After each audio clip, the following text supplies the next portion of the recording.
Bandai se frotte les mains. Les mid-close se vendent très bien, mais il y a des personnages précis qui attisent les passions, et ce sont les armures divines de Seiya et de ses compagnons. Bandai en a édité de 3 sortes et force est de constater qu'il y a une demande. Ainsi commence l'histoire de Soul of Gold.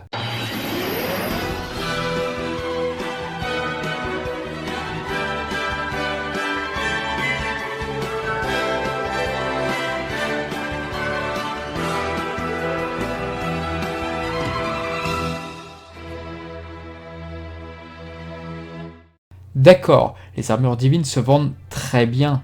D'ailleurs, on dit qu'au Japon, les bronzes en God Claws, elles pouvaient partir en une matinée dans les magasins de jouets.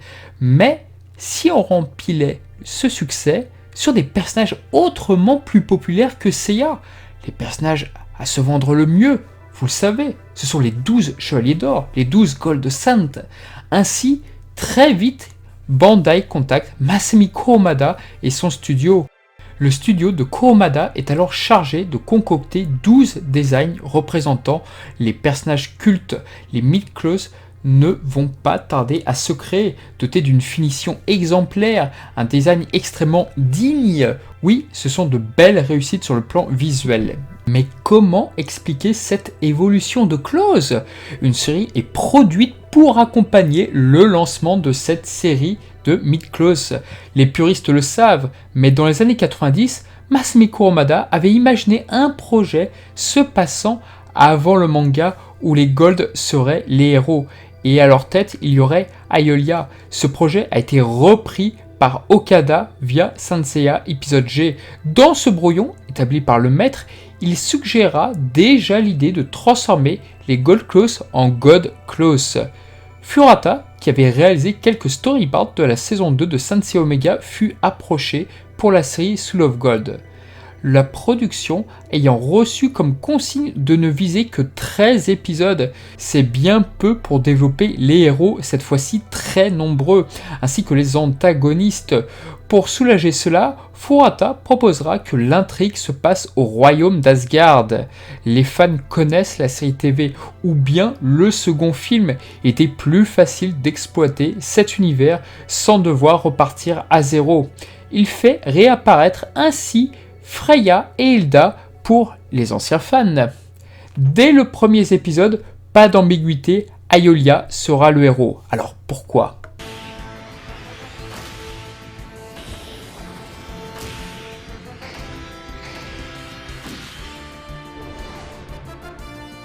Pourquoi avez-vous choisi Ayolia comme personnage principal ? C'était décidé lorsque j'ai rejoint le projet. Parmi tous ses membres parfaits constituant les Gold Saints, Ayolia est le seul qui conserve encore une certaine immaturité et qui semble vouloir grandir. Il a aussi l'allure d'un personnage principal et en le prenant comme protagoniste, il devient aussi possible de mettre en scène ses liens avec son frère aîné Aiolos. On peut ainsi regarder ce qu'a ressenti Ayolia lorsque son frère l'a abandonné afin de sauver Athéna. Et il garde aussi probablement certaines pensées envers Shura, qui a assassiné Aiolos. J'aimerais explorer dans cette série ces choses qui n'ont pas figuré dans l'histoire de base.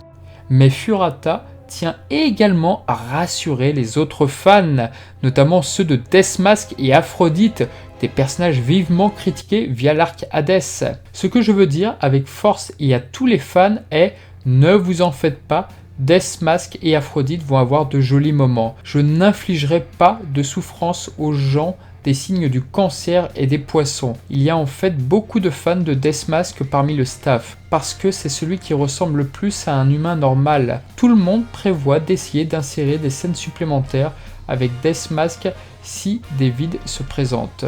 Une phrase plus importante qu'il n'y paraît, ici tous les Gold Saints doivent être mis en valeur. En même temps, il y a un discours commercial, car si les personnages sont ridiculisés, les ventes de ces personnages ne seront pas extraordinaires. Le problème avec cette série sur Deathmask, c'est que ce dernier nous est présenté comme un salopard et un tueur d'enfants même. La série tente de l'adoucir un maximum car il est assez difficile d'imaginer un public être du côté de Deathmask tel qu'on le voit dans le manga. Les scénaristes transforment volontairement sa personnalité pour l'adoucir un maximum, car sans cela, impossible d'avoir de l'empathie pour lui et de le mettre en avant. Après, on peut nuancer et dire que Deathmask s'était déjà racheté dans l'arc Hades, gommant un peu de son côté salopard. En outre, Deathmask a toujours joui d'une certaine popularité auprès des fans japonaises, qui le surnomment affectueusement Dei-chan, soit Desune. Par ce biais, au sein de l'ennemi, la production crée Fafner de Nidhogg, un personnage se voulant être bien plus cruel que Deathmask, et pire, Deathmask est affecté par la mort d'Helena, une femme résidant au royaume d'Asgard. De par son sort peu enviable, cette mort affecte profondément le Gold Saint du cancer. On peut véritablement dire que ce personnage n'a plus grand chose à voir avec l'ancien, mais l'ancien Deathmask ne s'en souciait pas tant que ça ne touchait pas personnellement pour nuancer. Sa défaite face à Shiryu et son séjour au Cocyte l'ont visiblement transformé. Il est un peu le Vegeta des Gold Saints dans son évolution, quoique moins développé bien sûr. Doko, surtout dans le second épisode, apparaît comme un personnage très différent de ce qu'on pouvait voir de lui dans l'arc Hades. En fait, on retrouve ici en quelque sorte le Doko bon vivant et un peu foufou de Next Dimension. Et oui, nous avons là donc de nouveaux God Warriors. C'est donc la troisième version de ces personnages nordiques. Les premiers croquis d'Ayano Nishino sont de toute beauté d'ailleurs. Sur les esquisses, c'est beau, mais j'avoue modestement que le résultat final, ça l'est moins. Néanmoins, il convient de citer Shuji Furuta pour bien comprendre son état d'esprit. Comme les Gold Saints possèdent tous une incroyable force de combat, il doit être difficile de réfléchir à la manière d'organiser leur affrontement. Ils sont forts et c'est effectivement un problème pour moi, et en particulier des personnages comme Saga ou Shaka. Trouver de quelle manière montrer leur force est un gros souci. Les Gold Saints qui disposent déjà d'un immense potentiel se retrouvent en plus à portée des God Claws. Les God Warriors peuvent-ils faire face à ça? Et un grand boss les attend à la fin. Si les God Warriors ne se contentent que de se battre tout simplement, ils finissent par sembler bien trop faibles. De quelle manière alors utiliser les pauvres God Warriors par rapport à leurs aînés Gold Saints? Cela va être une des choses à ne pas manquer dans la seconde moitié.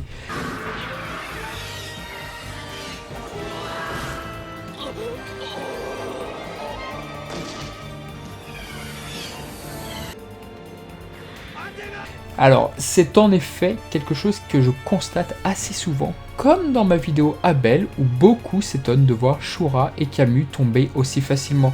Aujourd'hui, on a davantage du mal à imaginer une puissance pouvant surpasser allègrement celle des Gold Claws.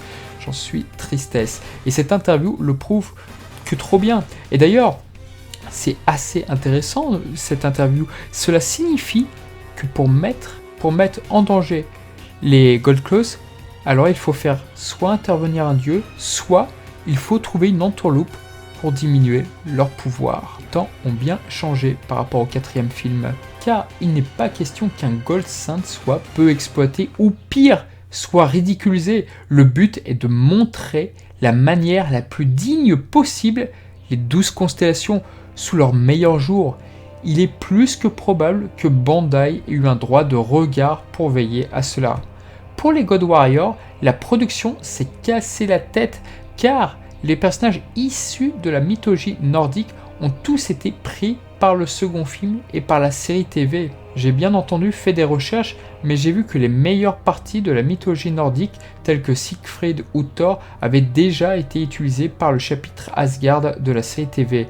J'ai donc d'abord fait en sorte de réunir toutes les références qui n'avaient pas encore été utilisées, puis j'ai pioché des personnages qui semblaient utilisables. Frey avait déjà été utilisé dans le film L'Ardent Combat des Dieux, et était, qui plus est, un personnage très populaire.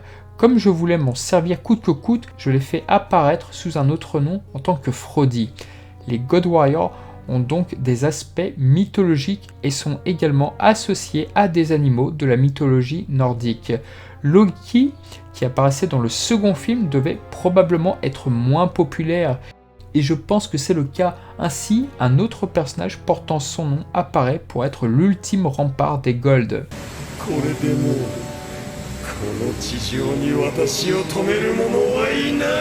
Pour les besoins des fans, la robe d'Odin réapparaît, mais cette fois-ci dorée. Pour la thématique de la série, me direz-vous, étant donné qu'Aiolia tient Draupnir, un anneau dans la mythologie nordique qui procure richesse, cela incite donc à la robe d'Odin à devenir dorée. Mais aucune explication ne l'indique et c'est bien dommage, parce que beaucoup ont pensé qu'il s'agissait d'une paresse d'écriture. Or, je pense qu'il y avait un message plus profond, mais malheureusement, ça n'a absolument pas été développé au sein de la production. La série insiste sur la camaraderie des Gold, et par ailleurs, Shura fait son mea culpa à Aiolia. Quelques bonnes idées sont naturellement là, nous pouvons pour la première fois voir Aiolos et Aiolia lutter ensemble. La résurrection de ces 12 personnages permet aux scénaristes de s'en donner à cœur joie. D'ailleurs, Aiolia est affublée d'un pendentif qui lui avait été donné autrefois par Aiolos, un élément qui peut faire écho avec le médaillon de Shun. Et là où le bas blesse, ce sont les antagonistes, largement moins travaillés que ceux de la série TV. Rappelons que Soul of Gold, ce sont 12 héros contre 7 ennemis, avec un boss, une gestion de personnages extrêmement compliquée à mettre en place. Pour établir les choses, Camus se joindra un temps au corps adverse, rappelant de loin l'enrôlement d'Isaac chez Poséidon. Chez l'ennemi, nous avons même droit au frère de Siegfried, un stratagème permettant ainsi au scénariste de ne pas avoir à raconter toutes les origines. Son sort ne sera pas aussi émouvant que celui de Siegfried, lequel aura le droit à un caméo, et d'ailleurs il ne parle pas.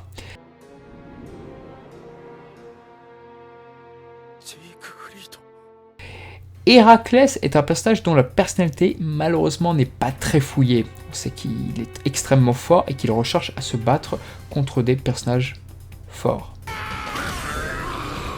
Le cas de Sort fait davantage penser à Lost Canvas. En effet, dans le manga, Degel était ami avec Unity, ainsi que sa sœur. On retrouve quelques emprunts à cette histoire. Sort est donc un ancien ami de Camus. Les deux personnages se sont fait une promesse jadis.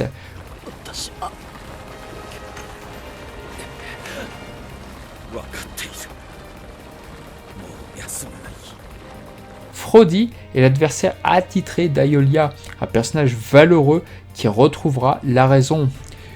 Utgarda est mystérieux pour annoncer un twist final et important, donc si vous n'avez pas vu la série, c'est peut-être une bonne chose que je ne vous en dise pas plus sur lui. Balder possède d'incroyables pouvoirs, ce qui lui permettra de rivaliser avec Shaka, avec un dénouement qui n'a rien d'évident et qui, pour le coup, gagne en émotion. Les combats sont très courts, souvent prétexte pour faire jaillir les nouvelles clauses des héros, étape que nous connaissons fort bien avec la partie Poséidon, où il en était de même avec Seiya et ses compagnons, une échelle plus basse évidemment, à moindre mesure. Andreas est le dernier boss et on se rend compte qu'il est manipulé par Loki.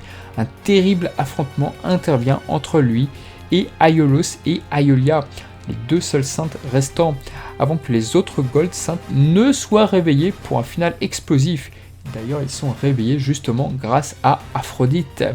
Un aspect qui est déconcertant pour les fans de la version originale, ce sont les voix des Gold saintes.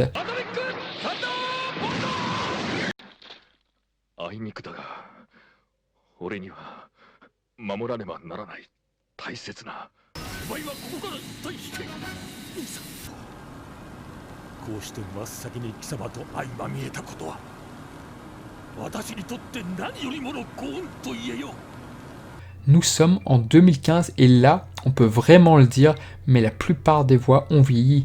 On se dit que la Toei Animation a voulu faire un cadeau aux anciens fans, qui sait. Mais peut-être que depuis l'affaire du changement de cast du Mekai, la Toei Animation est refroidie par cela.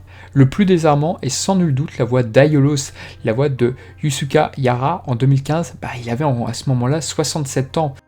un gros boulot pour lui d'incarner un personnage ayant supposé avoir 14 ans. Bon, à cela dit, je lui donne facilement la vingtaine, mais quand même. Même constat attristant pour Death Mask via Ryoichi Tanaka, et pourtant j'adore cette voix, mais ça me rend d'autant plus triste en fait quand je l'entends maintenant sur Death Mask en 2015.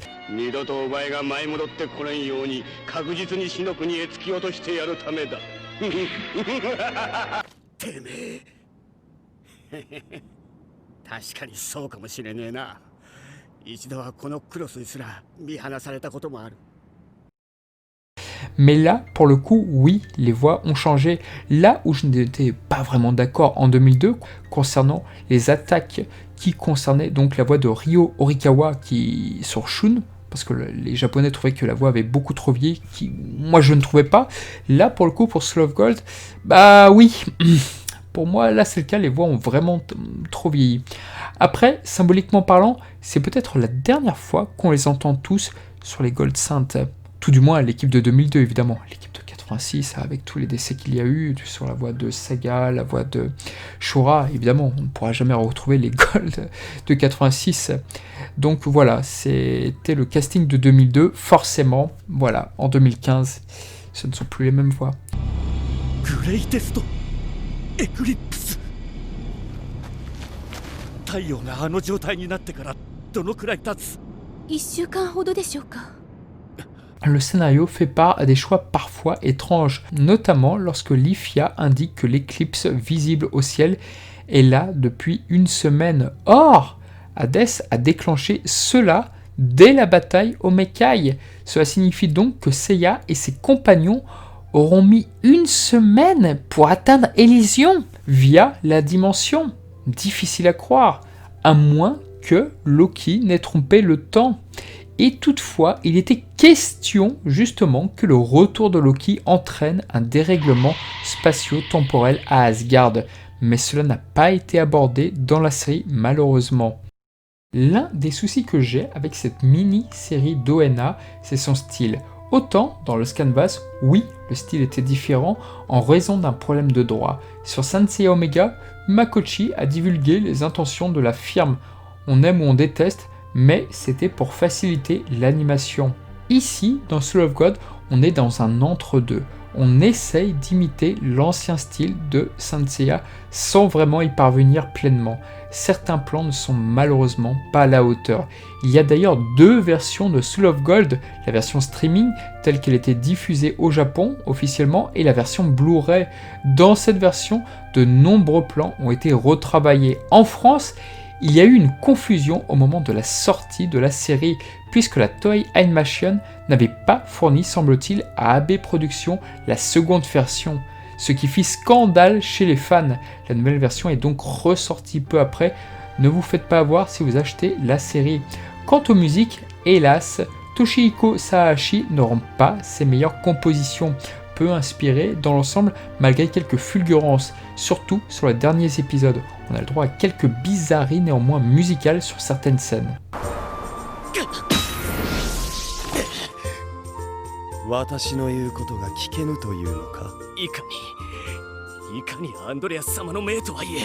La réalisation est peu inspirée et le budget ne semble pas être fulgurant. Malgré tout, la série répond à une attente de longue date, voire une série animée sur les Gold Synth. De nombreux fans ont pardonné ainsi les défauts, ou alors sont passés outre, car avant tout, ils sont très attachés à ces personnages. Et oui, nous sommes tous ici très attachés aux Gold Synth.